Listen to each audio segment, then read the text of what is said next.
This is David Rovix with a song for today. One songwriter's take on the history of the world, one song at a time. Available wherever you get your podcasts. The First World War had ended, but the coal mine wars were just beginning. While there had been massive conflict in the coal-producing mountains for generations, as well as on the flatlands, but especially in the mountains, where making a profit from coal or just about anything else was harder, more costs involved, but the price on the market was the same. In the face of miners organizing into unions, companies resorted to hiring thugs who were willing to fire into tents full of the families of striking miners, something which happened on different occasions in West Virginia, Colorado, and elsewhere. In West Virginia, the coal company operators had resorted to mass arresting union organizers and holding them without bail in jail in the town of Mingo. The miners had had enough. If the companies wouldn't even remotely play by any sort of rules, and would just kidnap union organizers en masse and imprison them, then the usual tactics, things like strikes, were rendered useless. The miners agreed it was time to step it up. 10,000 union miners from across the state of West Virginia commandeered cars, trains, and any other vehicle they needed, emptying stores of guns and ammunition along the way on a sort of forced march to the town of Mingo. Thousands of women were just as involved with the Union March, organizing for food and medical care for the wounded. Mother Jones and other prominent figures in the radical labor movement of the day came to West Virginia, beseeching the thousands marching towards Mingo to turn back. Many began to heed this advice, but then there was a massacre of women and children in the town of Sharples, and the marchers turned back toward Mingo, no longer in any mood for being reasonable. For 3 days and nights they laid siege to the town of Mingo, beginning on August 29, 1921. Every cop in the state, along with most of the bourgeoisie, made up the lines defending Mingo from the enraged mob of miners, as they would have been seen. Both sides were full of veterans of World War I, who knew the kind of bloodbath that would result from either side storming the lines of the other. The lines were on 2 hillsides, separated by a valley, both sides thick with foliage. The death toll is unknown, but at least 16 people are known to have died.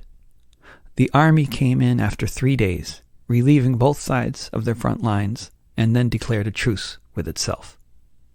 Miners were allowed to go without a problem by the army, in a case of expert conflict de-escalation by the particular general in charge. In the years that followed the Battle of Blair Mountain, every effort on the part of the authorities to prosecute the rebel miners failed. The law was changed so that the miners could be prosecuted in any county in the state, not just in Logan County. But no jury in any county in the state of West Virginia would convict any of the rebel miners for anything.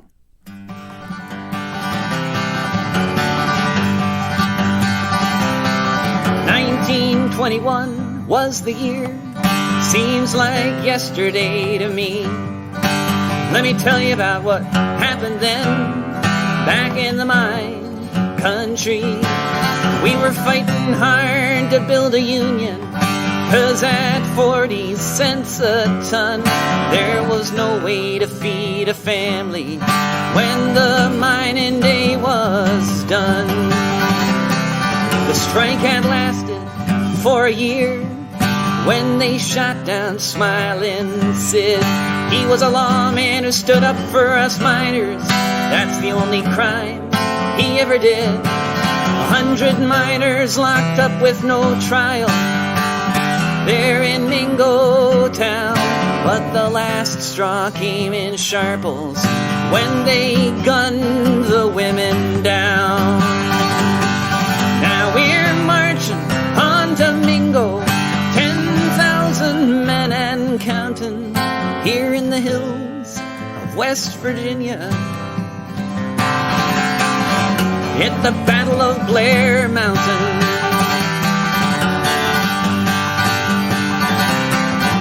we shouted through the hillsides in every Union hall. We're marching on to Mingo, teach them a lesson once and all. Commandeered every freight train to the Kentucky line. Took every car that crossed our path and all the guns and ammo we could find. to stop us. Mother Jones told us to turn back, but we had learned ourselves from the gun thugs. There's a time to talk and a time to attack. We had no leader, we didn't need one. We all knew our way through Logan County. We all knew once we got there, we're gonna hang Sheriff Chapin from a sour apple tree. We're marching on Domingo, 10,000 men and counting, here in the hills of West Virginia. At the Battle of Blair Mountain.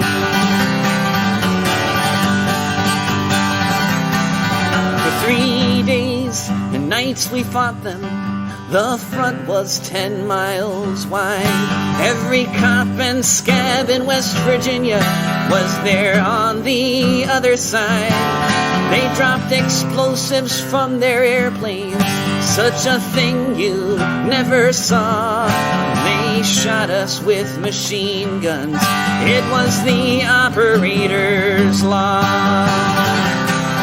We dug trenches and wore helmets that we brought from the Argonne. All the way from France to Logan, we fought from dusk to dawn. President Harding sent in the army, and we left our line to them. But the hills of West Virginia will long remember when we were marching on Domingo, 10,000 men and counting, here in the hills of West Virginia. At the Battle of Blair Mountain.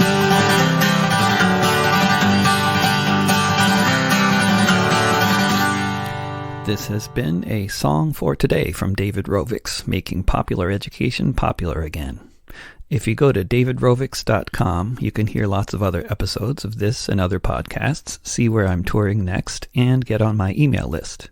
You can also click on CSA there on my website and join my community-supported art program, which is mainly how I get by in the free streaming era. I hope to see you sometime soon again here on the internet or on the road and hopefully in the streets.